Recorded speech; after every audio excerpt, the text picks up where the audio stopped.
two parents came in, and I was like, "Hey, you here to play?" Well, oh no, we're here to pick up our son. And they walked around the corner and just froze. And I look at him, and the dad kind of leans over to the mom and goes, "Is he happy?" And what it was their son was just over on the side, just hitting the ball on the wall. They could tell there was something different. Thanks for tuning in to another episode of Pickle Me This.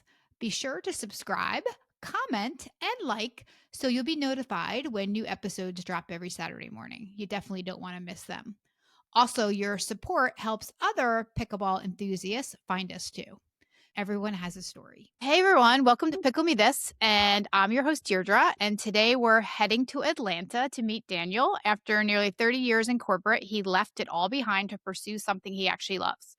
Pickleball didn't just give him a new career, it helped him and his wife rebuild community and create a space where everyone belongs at his indoor pickleball facility, Dill Dinkers. From the largest pride pickleball community in the region to partnerships with special needs schools, Pickle Latinos, and Atlanta Pickleball Queens, Daniel's building something that goes way beyond the game. And wait until you hear about the moment that brought him to tears watching a beginner's class celebrate together.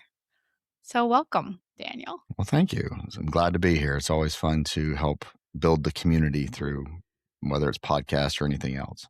Yes. And I love hearing everybody's stories too. And I know everybody else does as well. So I'm so glad I put out a call to the TikTok community and Instagram and said, "Hey, who wants to be on my show?" And you reached out, which is awesome. And I'm so glad you're here. No, I'm right in the middle of rebuilding. I'd kind of left TikTok for a little bit to start the business. And so I'd been kind of away from it a bit. So went back to it and, saw that. Was like, let's do it. Let's go. Oh, wonderful. So I like to start when pickleball first entered everybody's life. What was going on in your life before pickleball? What'd you used to do? Well, what I did before was I was in IT for a good portion of my career as a software systems analyst, software support analyst, business analyst, all sorts of things like that. About the time we discovered pickleball was similar to many people's stories, was in the beginning of COVID. Now for us, my wife and I are both active athletes, and we ordered tennis rackets because we're like, hey, we got to do something to keep moving. And I never really played tennis much, had lessons in first grade. That's about it. And then the same week those rackets arrived in the mail from Amazon, friends of ours introduced us to pickleball, and those rackets never got used. They pretty much sat in our closet for about 4 years, just as a symbol of what could have been, I guess, until we finally got rid of them. Oh, cool. When your friend introduced you to pickleball, did they have paddles for you? You just went out and played? Yeah, we just went out. They let us borrow some paddles. It was the good old classic wooden paddles, old Pickleball Central ones and such. And so I thought I was really good. They offered me some other nicer paddles. I'm like, no, I think I got the hang of this with this one. And then, when I finally got to hold a real paddle, it was a game changer. It's true. It's night and day. When I first played with that paddle too, I thought, oh, this is fine. This is fine. Yeah, it's fine. It's no big deal. And then when you actually upgrade, you realize. I do like the sound off the paddle. The sound, it's very satisfying to hear that hard thud. But the control and everything is not there. Yeah. One of my first paddles was a Wilson, and it used to ping. It's the best way I describe it when the ball hit, and people are like, you have to get rid of that paddle. You have to upgrade. Now we've gone to the other side where some people play with that owl paddle that's quiet, and that one's bothers me just because I'm waiting for that audible cue for when it's coming off the paddle, and when I don't hear it, it throws my defense off a little bit. Yeah, absolutely. At what point did pickleball go from being recreational fun? How long did you play before you were like, hey, I want to build a business around this? So from that point where we kind of learned from our friends that introduced us, we started in the communities here in Atlanta as those people who got yelled at by the neighbors because of the noise. We started in a small park, moved to then Grant Park, and before all the resurfacing and before all the craze, until I opened this business, I was still carrying a leaf blower, chalk, and net in my car because you just never knew when it was going to break out. Now from there, just the community we built over those years, right before COVID, we had some entrepreneurial desire to open something. And I was on the verge of opening a virtual reality arcade, Oh. which would have been kind of devastating with COVID because nobody would have wanted to share the goggles, And so Mhm. thankfully that didn't work out. But as we got, out of COVID in the last, within the last couple of years, we kept noticing the trend in Atlanta where the growth was massive, but court availability was still so low. I mean, Mhm. Atlanta's a big market for pickleball, but yet the last statistics I saw, we were 77th on court availability when it came to larger cities. Mhm. And so that's just, it was kind of a perfect storm there where we saw that we're like, hey, this would be a good idea. And then we had some friends that went up that actually play at some Dill Dinkers up in Maryland and Virginia that came back and said, hey, you guys should look at this. And my wife, Laura, grabbed hold of that, started doing the research and pushed us to do it. And from there, here we are. We actually are partners with the couple that introduced us, as well as another friend of ours that we play with on a regular basis. So, Yeah. How's it going so far? Are you oh, happy with that decision? ecstatic. Uh, the support we've gotten from the corporate team, the support we've gotten from the community, what Dill Dinkers is about. It was founded from basically a mom and pop, uh, and two people who really loved pickleball as well, and they just wanted to build a community. They want to spread pickleball as Mhm. much as possible, and it wasn't just about, hey, let's if we build it, they will come. It was let's build it and create something special. Yeah. Yeah. Oh, I love it. So before pickleball, you said, and before opening this business, you said you were, well, you're much happier now. I don't want to say you were Yes, unhappy in your previous right. corporate life, right? But you're much happier now. What was that old corporate life like? So I come from the days of like I never got the certificates and Microsoft and everything else. I come from the days of when we had to teach ourselves coding and I memorized HTML when I was 17, all this stuff. So I come from the old school days of IT and I do enjoy tech. But over the years, it kind of became just a job, a means to an end, rather than something I was like passionate about. Right. And it is what it is. It's just let's solve a problem, move on to the next one. Solve a problem, move on to the next one. Hmm. Um, and for me, there's a lot of stuff I've done throughout my life that's really connected me with people. And I spent a lot of time, obviously, in IT behind a desk, especially as remote work became more popular behind a camera.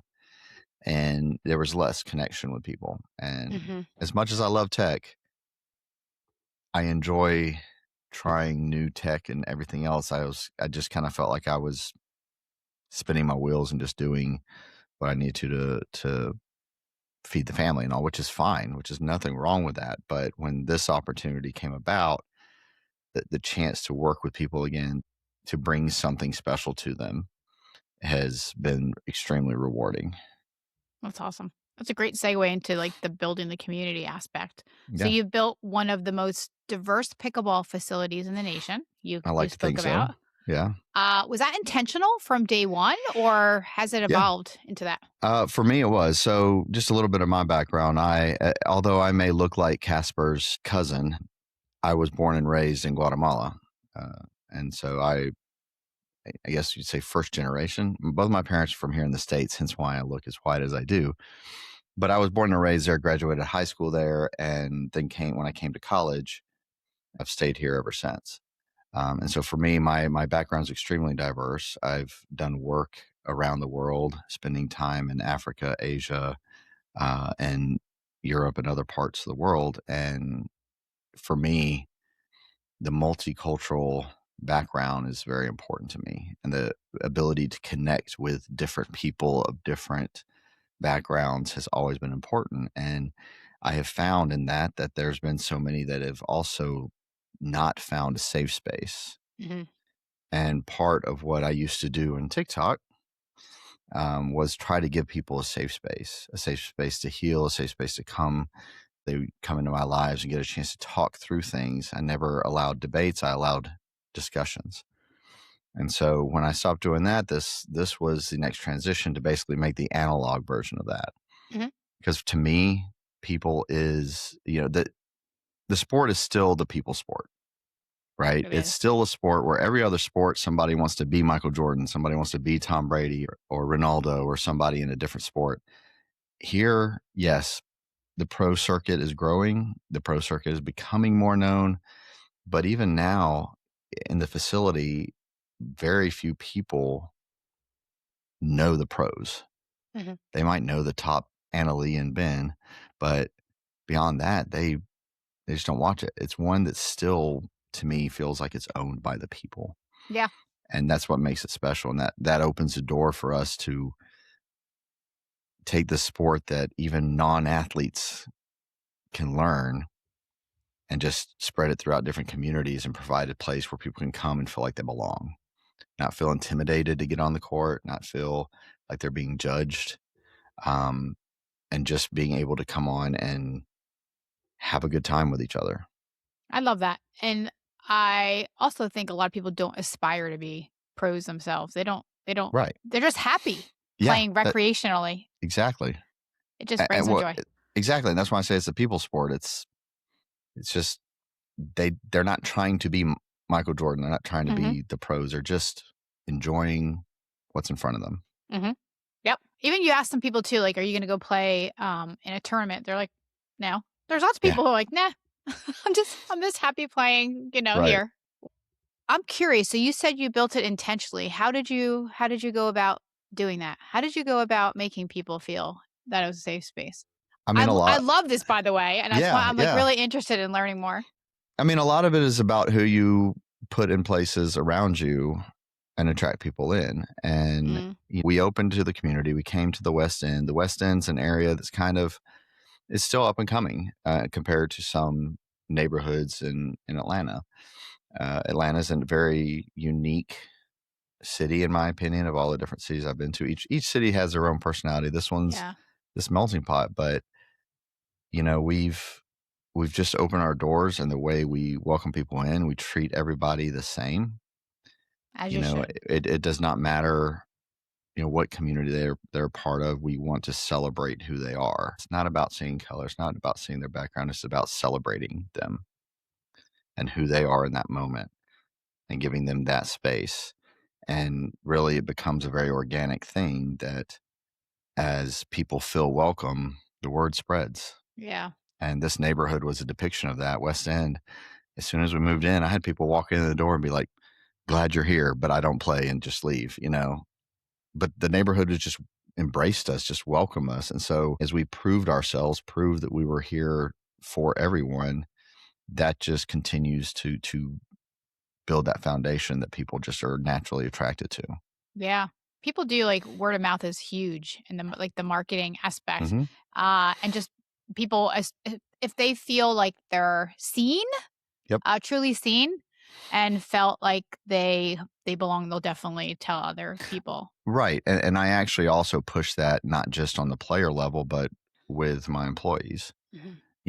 I've pushed that any of them that want to continue going on, like if they do the work, I'm here to support them. And even if it's something where, hey, it's not working out with us, I want to help you find something that does work out for you. Right. And it's taking that community aspect from the ground level all the way up. And I've always felt that way about even the corporate folks, Will and Mhm. Denise and them, the founders. It's very much community driven from all levels. And people recognize authenticity. They do. They do. It's so much easier to spot now with so much social media and everything else. They can tell if you're Mhm. faking it. And hopefully they've seen that we're not faking it. This is who we are. So we're really excited about it. As you should be. I think it's great. I think it's really, really great.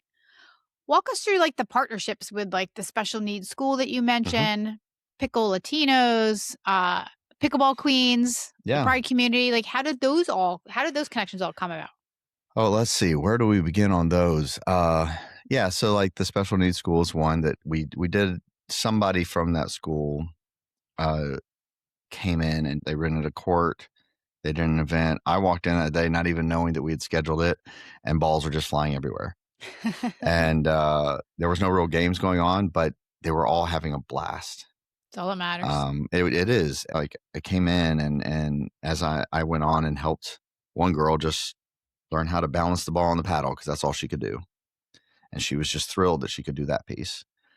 Now she comes back for private lessons with one of our coaches, um, and we're doing these 3-week sessions with the groups that come in that Callie brings in with her, and it's a coached session. I've got equipment almost like a ball tee for people who can't handle the balance and That makes off. So I sense. just set up a ball tee and just they're able to practice a stroke there. And then, but even in that first time, we had a case where the two parents came in and I didn't know they were here for that. And I was like, "Hey, you here to play?" Well, oh no, we're here to pick up our son. And they walked around the corner and just froze. And I look at them and the dad kind of leans over to the mom and goes, "Is he happy?"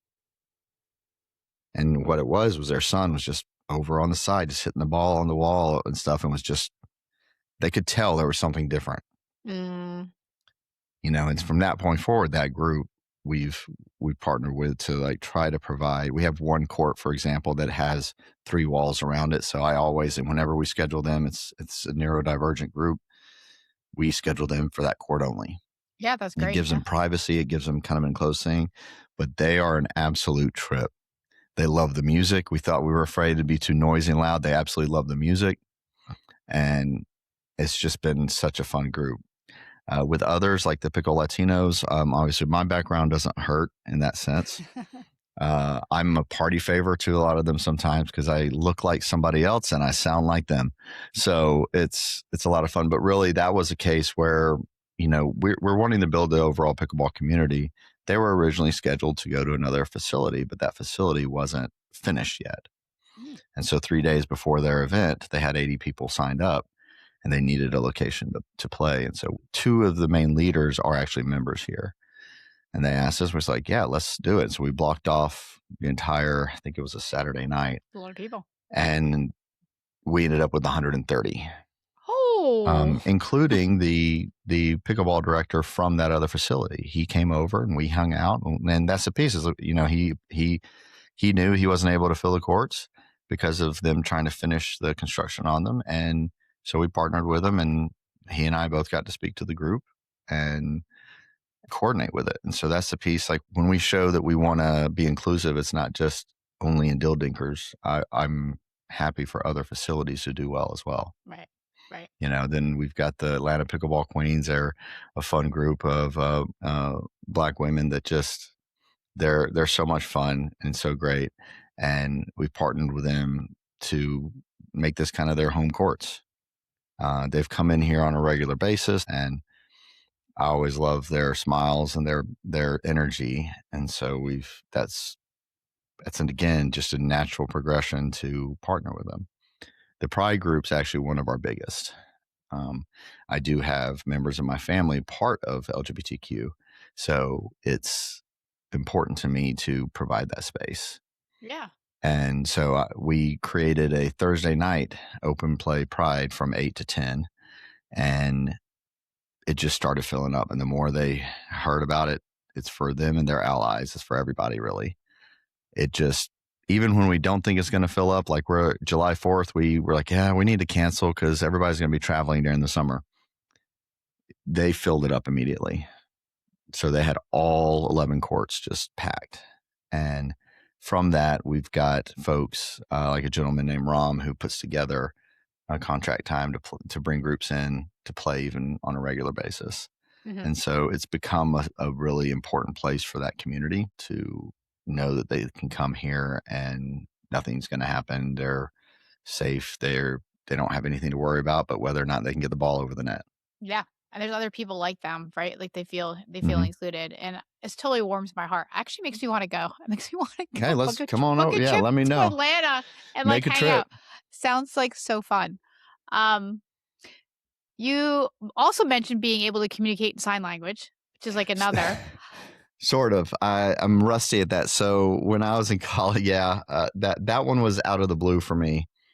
When I was in college, I taught at a YMCA camp up in Nashville, And during one period of time, we had a couple employees that were deaf, and so I kind of learned a little bit from them. Mhm. And so I could do very little, but this couple had come in and both of them were deaf. I could see them signing and such. And on their way out, I just asked them if they had any. First, I just asked them, "How are you?" And they were kind of like, "Okay, who is this guy?" You Yeah, know. like, wow. And I don't remember the sign for name, but I was like, "I am Daniel or Daniel." So what happens in that community, at least back in college, is they take a word and then add your letter to it. Oh. So this means crazy and this means weird. So my name was Daniel. So I Ah. was either crazy or weird just because I was always telling jokes and everything else. And so I was able to do a little bit with them to tell them a little bit about the facility, but it really wasn't a lot. It was just enough to make them feel, Mhm. like we're paying attention to them and we see them. Mhm. Yes. I feel like sometimes too when I, travel out of the country, I love to go to, like, Europe and stuff. Um, just I'm not fluent in any language by any means, not even close, but just, like, making the attempt to speak a Mhm. little bit goes a long, long way. Oh, So it I'm does. yeah, so I'm sure they were like, "That this is great," right? And I like Yeah. the little twist on your name too. How cool is that? I mean, and that's just what that was the name assigned to me. It wasn't, I didn't even make it myself. That's how they called me all summer during that camp. Oh, I love it. So funny. Um, how does your background doing disaster recovery and working with people of all ethnicities play into this? You had talked about going abroad. And, back when the tsunami happened in Indonesia, I was actually at ground zero for about 2 months. Oh, wow. What year was Uh, that? That was a long time ago. 2004 is when it hit, I believe. But yeah, it was around, early 2000s. And I left on about a week after it actually happened. Was we beat the UN in by 2 weeks and was able to be there to help do a lot of the disaster recovery, spend time with the locals, help them start to rebuild. I had to learn just enough Bahasa to be a pharmacist at one point because you just had to. I mean, we were, unfortunately, sadly enough, we were filling in, this was a tsunami that hit 3 miles inland. Mhm. And so that area suffered almost 200,000 losses. Yeah. And so we were there helping fill in basically mass graves. But part of that experience and part of my background helped me to learn how to connect with people from different backgrounds, from different cultures, and just taking those brief moments to recognize, to your point, recognize their culture, recognize what's important to them. Like when you greet somebody who's mother, from that area, you shake a hand and touch your heart like your friends, or how you like just little cultural Mhm. things where you acknowledge them. You're not forcing them to fit into your culture. Right. You're respecting their culture, and that translates here where we see in America where that's a struggle sometimes. Mhm. We think we need to have, there's a lot of people here that think we need to have it a certain way rather than just celebrating that we are a unique country that has this melting pot of beauty, and being able to let people be themselves and not be guarded immediately provides that safety net for them. And so, yeah, Yes. my background from spending time in villages in Guatemala to um, even visiting when my sister worked in Senegal, visiting Gori Island, which is a slave trade island, just opens your eyes to just one, the privilege we have here, Yes. and reminds you of what others have gone through, Mhm. and allows me to kind of be that face that tries to connect, Yes. with them on their level. Yeah. Everyone's a person. Everyone has Yeah. a story. Yeah, I feel pretty strongly about that too. Yeah. Um, how did you start doing all the disaster recovery? How'd you get into that? So, well, again, I kind of am a jack of all trades, master of none. Uh, of course, the rest of the saying, I believe, is, but better than master of one. But um, I've always just been willing to kind of go out and do things that I haven't always experienced and learn it and do it. And then it's led to other things. Years before that particular incident, I had helped take a team to work with a gentleman that was there to help a village build one of the first ever village run ecotourism companies to help save the waterfalls and jungle that was there. Because if they could prove that they could make money on that region, the government wouldn't have to destroy the area to run pipes through and things like that. And so we actually helped this village in Sumatra create this experience for people, from rock climbing and waterfalls to eating one of the durian, which is one of the most divisive foods in the world. You either love it or hate it.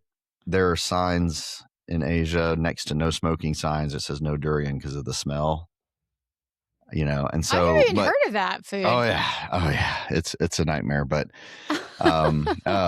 it's crazy. There's all sorts of stuff about that, but it's an interesting fruit.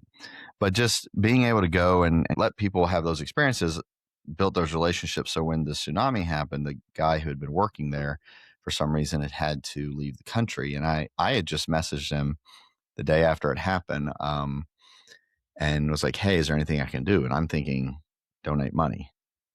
And he goes, "Hey, can you go in and take my spot? Because I can't be there." It's like, okay, sure. And so I was working for an insurance company at the time, and that company was very kind to let me use my 3 weeks vacation. And then after those 3 weeks, they allowed me to still retain my benefits and just take leave without pay for the remainder of the time. And I ended up there with 2 months, but it was just a matter of, I had experience being able to go into a new culture, adjust to it, connect with it. I was raised by an Eagle Scout, so that doesn't hurt either when it comes to, survival stuff. Being able to set aside my emotions and feelings to be able to try to take care of the people that needed taking care of at the time. Right. Very cool. I think more people should do volunteering in their. I think there's a lot of people that haven't experienced it yet, and there's nothing wrong with giving money towards things for sure. Because I've we all do that as well. But I don't know, Of something course. about being there personally and interacting with people and seeing and doing is different. It's just different. It is very different. I hesitate to recommend people do that type of disaster recovery. And those who serve in the military, and this is not a direct comparison because people who serve in the military serve for much longer, but there are things you see in that type of disaster recovery that you don't see in just regular stuff that stays with you. Yeah. And so it's very tricky. So yes, hey, if it's for you, do it. It is extremely rewarding. However, you have to be able to then make sure that you take care of yourself after the fact and during, especially during, so that you can be there for the other people. But just know that there's a lot, even though it wasn't you that experienced it, there's a lot that you're gonna have to deal with later. For example, that movie, The Impossible. Yeah. It was about the tsunami, except the part that hit Thailand. I couldn't get 10 minutes into it without feeling traumatized myself because I saw the after effects of that in person. Yeah. And so I was never able to actually finish that movie. I remember all that devastation. I wasn't even there. Like just seeing it, it's just heartbreaking. Everything that happened there. Ooh, it's nuts. Going back to the inclusion of this community that you built, what does it mean to you personally to have created this space? It's I don't know that I can find the right words to even describe it, because to me it's something I can show my kids, something I can hand off to my kids and be like, this is what legacy should be. It's not about having the giant bank account. It's not having, this big name. It's basically my life goal has always been to leave this world in a better place than when I arrived. And so when I see this kind of growth, this kind of community, and that I know that I've been a part of it, it's extremely rewarding. And I'm grateful to even have had the opportunity. And it's something that can be tangible that, when my time comes, I'll be happy. Right. I'll know that I've done what I can, that I've left something that my kids can look back on and and know how important that is, so that hopefully they can feel what it's like to be a part of that as well and continue to carry that on in the Yeah. future. Yeah. What's that saying, right? Like people always remember how you made them feel, right? It's not Yeah. for what you have or anything. People will remember how you made them feel. Yeah. So true. You mentioned before we sat down, you gave us a little background to give us an insight into what we would talk about today. You wrote that pickleball helped rebuild the community after divorce for both your wife and I and yourself. Yeah. Yeah. And we've actually seen that happen with a lot of people. We have a lot of people that play here that have that same story is, Mm. even though I have a really healthy relationship with my ex-wife, Mhm. at the time of divorce, it's just natural. Some friends gravitate towards one, some friends Sure. gravitate towards the other. You're not sharing the same space anymore. And so, both of us come from a previous marriage, and that both marriages were very long marriages, and so after that much time, and not to mention I was moving from one town to another, it gets harder to build that. You don't have school, you don't have college, you're not forced to go into places like classrooms to, get to know people. Now you Yeah. have to do it yourself. And hey, for me, I just had to relearn how to date, because it was dating had changed a lot since I had dated back in the day, because I had been with my wife at the time about 15 years, and so everything was new. So when Laura and I, got together, and we've been together now for about 10 years. Uh, sure, we both are very, great friends. We're best friends. We had friends separately. Most of mine were in another town. Some of hers just kind of dropped off, but she still had a lot. But there's a aspect of building that friendship group, that is both of yours. And part of that came in pickleball after we learned how to play from our friends. We're walking our dogs and in the local park and come across a group of people that had one guy who was kind of their head guy. We called him the commish, because he always brought everybody together. Kurt was just an amazing man, but he always brought people together. And from there, I mean, pickleball was just something that fed our Mhm. athletic, hunger. But then also we just kept meeting really awesome people. Mhm. And the fact that it's a sport where anybody can be a part of it, we just kept meeting more and more really cool people. Yeah. And from that, pretty much we've come to the point where pretty much anybody in our community, if something happened to one of us, the community would rally around us. Absolutely. And Yeah. and so we have, in that time that we have started playing, like there's very few of our friends who aren't also pickleball players. Some of them we converted into the cult. Others were already in it, Right. some Right. of them joined with us. So it's just been, again, it's provided us a space where we can meet people, without having to like go to bars or try to do, Mhm. you know, it's a very organic way to rebuild your community. It's true. And that theme comes up over and over and over again in Mhm. all the podcast episodes that I do and the interviews with people. Yeah, Because I community is bet. such people just want to connect. And it's hard to make new friends as an adult, right? Hard to meet people, different places. And my gosh, all the people you've met through pickleball, like you probably wouldn't have just run into them in Exactly. the real world. And there's so many cool, amazing people out there. And then you click, right? And you meet new people through pickleball and then you bring some of your old friends into pickleball. It's totally, totally what Exactly. happens. Yeah. Yeah. Totally what Well, happens. and I mean, and the other issue is like, for a while I was still playing soccer. I was a goalie, and at my age, when I was still playing, after every match, I was like hobbling off the field, like, "Good game, guys," having to heal, because my mind is still telling me I'm in my 20s, so it's throwing my body everywhere. And Yeah. so when my wife told me I had to retire from that, before I got too hurt, I was very grateful to find pickleball. Who's the bigger fan of pickleball, you or your wife? Oh, Who loves it more? I don't know who loves it more. No, we're pretty equal when it comes to who loves it. Now, I'll watch the pros more. do more game film, but really she's just as disciplined about, coming in and drilling and playing. And she's the one that's always putting together games. Mhm. And then I'll show up and play. Mhm. But, we both are very much passionate about it together. Oh, that's cool. Who's better? Who's the better player? Oh, see, now you're just trying to get me in trouble. Yes. You're trying to get me in trouble. I might have to plead the fifth. I don't know that. No, I mean, and that's a tricky question because it's two different games in a sense. A women's game and a men's game is very different. Together, we're a pretty good pair. We each have our deficiencies and our strong suits. She is solid on defense and solid with dinking. She's comes from volleyball, so she's shorter, so she's got that low dig and stuff. And so it's really tough to say because I'm also more aggressive. So I'm supposed to be the most aggressive one.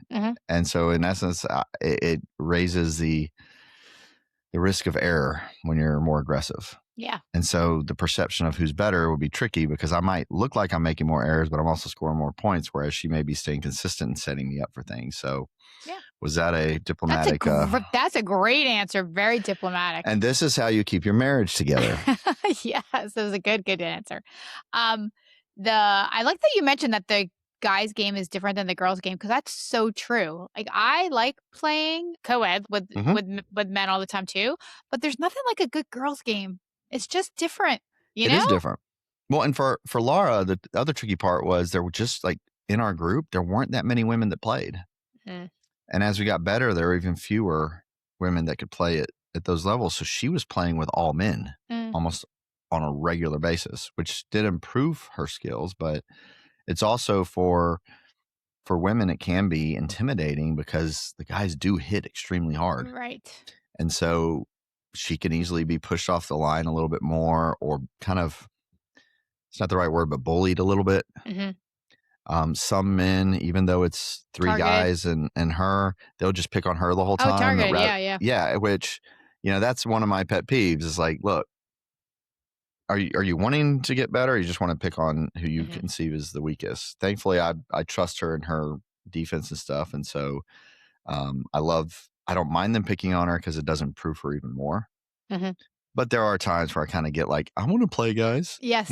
Yes. And so depending on who we're playing with, most of them will respect, that and not just target her the whole time. But I mean, you know how it is. I know how it is. There's some people that even if it's rec play, they want to win. Yeah, they just want to win all the time. And that's okay. Yeah. Yeah, some people just can't lose. They just can't. So you brought up pet peeves. What other pet peeves do you have besides that one? More things that might get me in trouble. Yeah. I mean, definitely the ones that when we've seen this obviously on replays in the pros, but things that are like massively obvious but they're calling them out or like I very much ascribe to the if you don't 100% know what's in, just keep playing it. I agree. Only if you like definitively know. If your partner has a better angle, let them call it. But we oftentimes see whoever's playing the ball will like, oh no, it's out. I'm like, yeah, but you were behind it. How could you? I usually ask my partner in that case because I'm like, I'm so focused on the ball. I can't, watch where it hits on the ground too. Yeah. I mean, my biggest pet peeve is probably like in rec play, just picking on the weakest person. It's a good one. Because honestly, like, look, I'm all for. Well, and also there's also the pet peeve of, and this is not knocking lower players. This is more so knocking folks who aren't self-aware. I do think it's very important that as a lower player, sometimes you play up to see where you're at as a litmus test. But if you go up and play up and you're showing up to like a 4-0 plus game with your Amazon paddle and only a forehand, maybe after a few matches, be like, you know what? I don't belong here. I'm making it a bad experience for everybody. Right. Go do some work, come back again. I'm all for people trying their skill level. I think it's important for growth, but I do wish some folks would be a little more self-aware because it's really not fun for them or us. But for some reason, they just let their ego. They just know this is where I belong. I'm like, you don't. Yes, yes. Yes. I know a few games is fine. The games are only as good as the weakest player, right? Well, and on the flip side, higher level players that may show up to an open play where there aren't other higher level players, that's not the time to kill everybody. Yeah. The way I look at that is like, even if I'm not working on a shot, I just try to keep the ball in, because if I can make them better, that gets more people for me to play with later on. Oh, that's good. That's a good angle. Yeah. Yeah. So if I'm able to help them improve, we can have more games later on. I try to More make the game people more are- fun for them too, right? Right. So Well, no, versus just like smacking it past them. Yeah. And honestly, me crushing somebody further below me isn't really satisfying. Yeah. I know once the score starts getting like, 5-0, 6-0, Right. 7-0, I'm like, I feel bad. What's your most, I don't know, memorable or moment yourself playing personally? What's your Most memorable moment myself most memorable. playing. Oh gosh, that is tough. Or embarrassing? No, the most embarrassing one was actually one of our tournaments recently. It's actually on my TikTok. So I told you was rebooting my channel.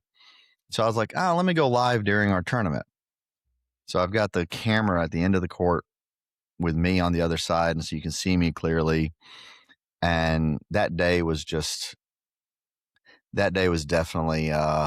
Pickleball and I had an abusive relationship. This particular game, I'm mic'd up, I'm live on TikTok, and the guy gets a pop-up and he's left-handed, he gets a pop-up to his left hand, and he swipes it, and I get hit in the crotch. Oh. And I go down, and I'm like, oh, ouch. Yeah. on live camera. That may be, had it not been live, it would have been less embarrassing, but it was live, and I was like, that's all right. That's just, oh, I don't get super embarrassed that easy. I like slapstick comedy and everything else, but yeah, that's definitely one of the more embarrassing moments. I bet. Could you still play, or did you have to? Yeah, it took me a second, but I got back up. I was like, no, I'm fine. I'm cool. It's good, guys. Your voice is a different octave. It does it gives me opportunity, because the same day I got hit in the face. I had my partner and I went for the same ball, got my finger slammed between the paddles, all sorts of stuff. I was like, this is an abusive relationship today. Yeah, I know. There's many times I've gotten like hit with a ball, one point or another. Do you have any memorable moments playing with your wife as a partner? Yeah, I mean, many of times those are the points, because we're both defensive players. I mean, I remember when we were trying to get better, we would play singles, and we'd be able to cram 2 games into like 45 minutes because we were just so defensive. Oh, wow. I mean, and we're talking in this like Georgia heat, but some of the memorable moments would be, we went on vacation to Paris once, and we were walking through one of the parks, just not in pickleball clothes. And there's a taped out court in the middle of this beautiful park that there were some people playing pickleball on. And so we just kind of stood there watching and be like, hey, what's it like here? What's the game like here? And they invited us on to play. And so it was just, getting this random game in the middle of Paris was just a blast. That's a cool memory. Yeah. Separately, I had recently gotten to go back to Guatemala and was able to play with one of the top players there out of the blue, because I had no idea that they had pickleball courts there anymore. And I was taking my daughter back to show her my home, and we were in Antigua, and I found these pickleball courts, and I went out there, and it so happened, I think his name's Abel. He was one of the top singles players there. We ended up playing doubles, but it was still just it was fun just to get a chance to experience the sport in another country and see how it evolved. I gotta start packing my paddle more when I go places, for the experience. Just so I'm ready. I'm ready and prepared. Oh, of course. Of course. Tell us about that beginner's class where everyone cheered for the students. Yes. Tell us that story. We have a kind of a boot camp for beginners called Dill Light, because as a father, puns are our thing. So it's a 3-week program called Dill Light, and one of our coaches, Ethan, runs it. And it usually involves 8 people, 1 hour of coaching, and then 1 hour of open play with those same 8 people. It's kind of a good way to get those beginners in without them feeling intimidated on all the other courts. Well, so happened this particular class had a young woman who was special needs. And she just her reaction time was not there. She was learning, but just the ball would just bounce, bounce, bounce. And I was on the other side of the facility and kind of watching from afar. She finally hit one. It'd been Yeah. like almost 2 hours or something. She finally hit one.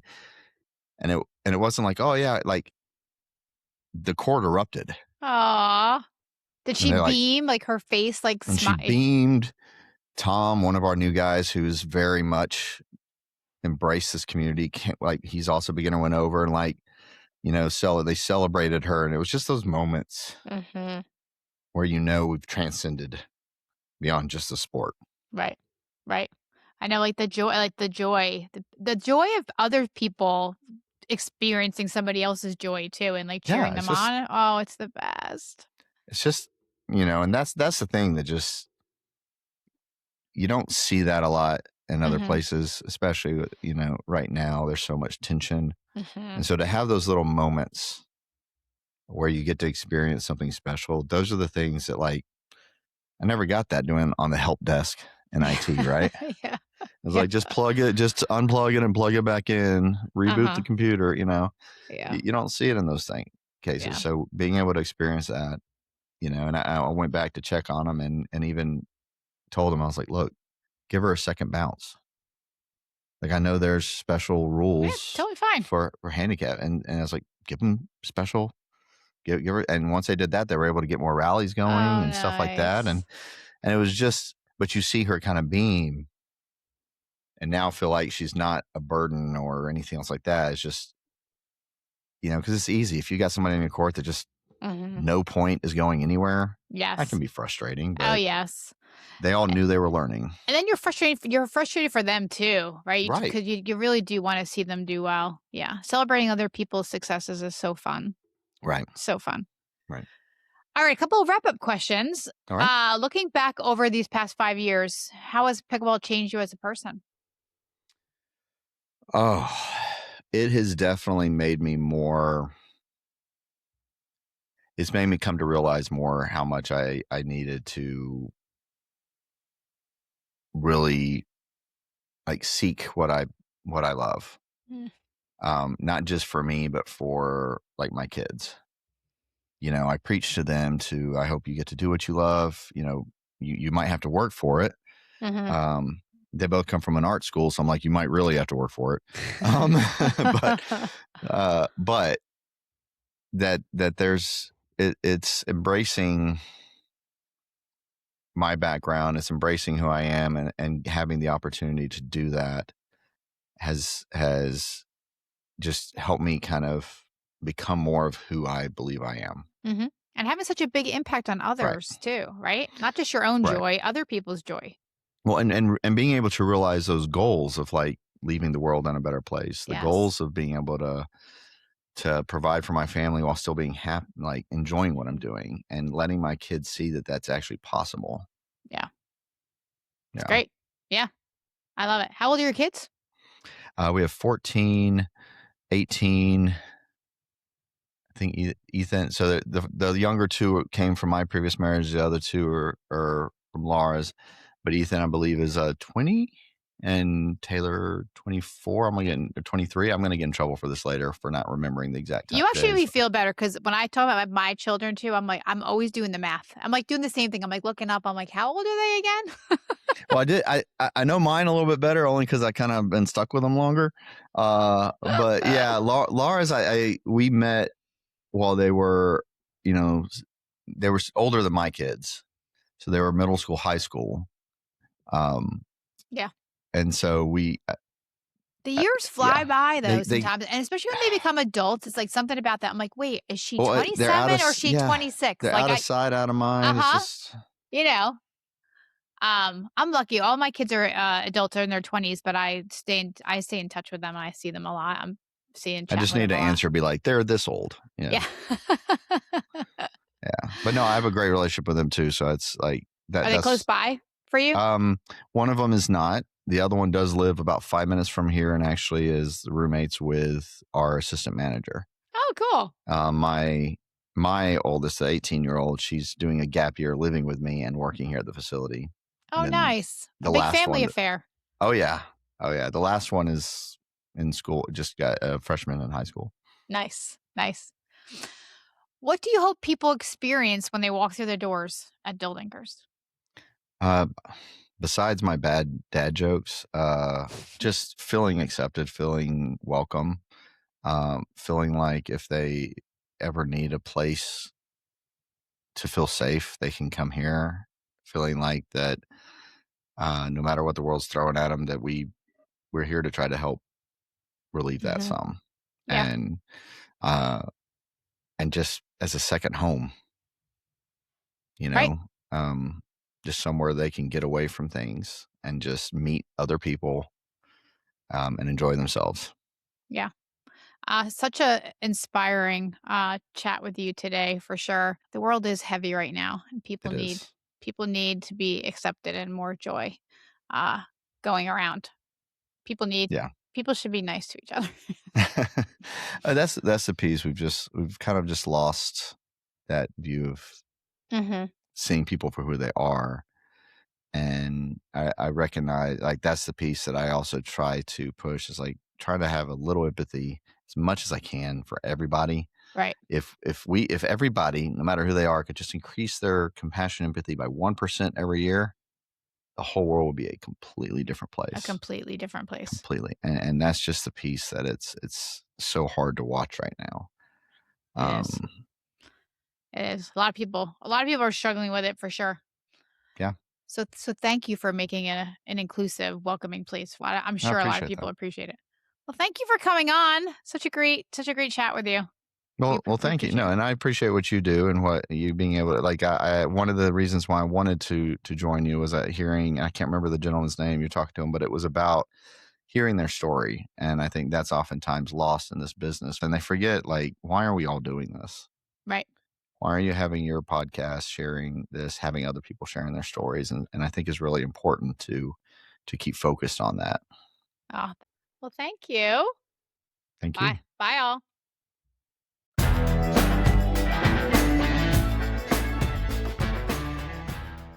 Thanks for tuning in, everyone.